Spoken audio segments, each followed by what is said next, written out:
Hello everyone, नमस्कार, शुभ सकाळ। तो आज मार्गशीर मास तृतीय गुरुवार। तो पागटा तो बहुत ठंडा ठंडा वर्षा होची आउ तो बहुत ठंडा आउ ये भाई भौणी दीटा जाक कौन बाड़े कौन फूल तोड़िकी खेलुथिले आउ ता भितरे जो माँ लक्ष्मी पूजा कर देइथिली। झोटी टिके जतक झापाचे झोटी टिके पकई माँ को पूजा कर देइथिली। तापरे मंदिर दादा आसी जाइथिले सेते बेलकु आसी तांको पूजा कार्य से मध्य आरंभ करथिले आसन पारी। तापरे जो बासन सब सजाड़ी तांको फल काटी सारा पर पूजा काम से कर देइथिले। ता तो ऑलरेडी हो गलानी मिठी स्कूल जावा रेडी आउ से पागटा भी तो ठंडा वर्षा पड़तो टिके टिके वर्षा रे मध्य से स्कूल पळेला बाय बाय कहिकी मते।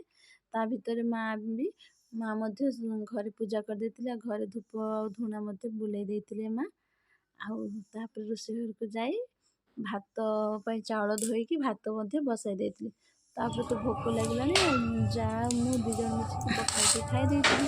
पखाल खाऊ खाऊ रास्ता सुबिला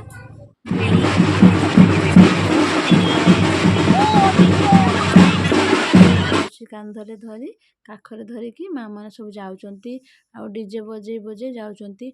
आ माँ मानकर जो शाढ़ी रंग देखला बेलकु मते भी पिंधिया पई मन होउची। आउ तापरे जो काखरे कलसी देइचंती नुआ जो गामुछा पकेकी माँ मैंने सब धाड़ी बांधी माँ मैंने सब जाउचंती। आउ मते तो देखि भारी खुशी लागला मु जाई किछि वीडियो उठे नेइतिली। तापरे रास्ता रु घर को आसिले घर टिके साग तोली आनी साग तरकारी बनेबी बोली मु साग तोली आनिथिली।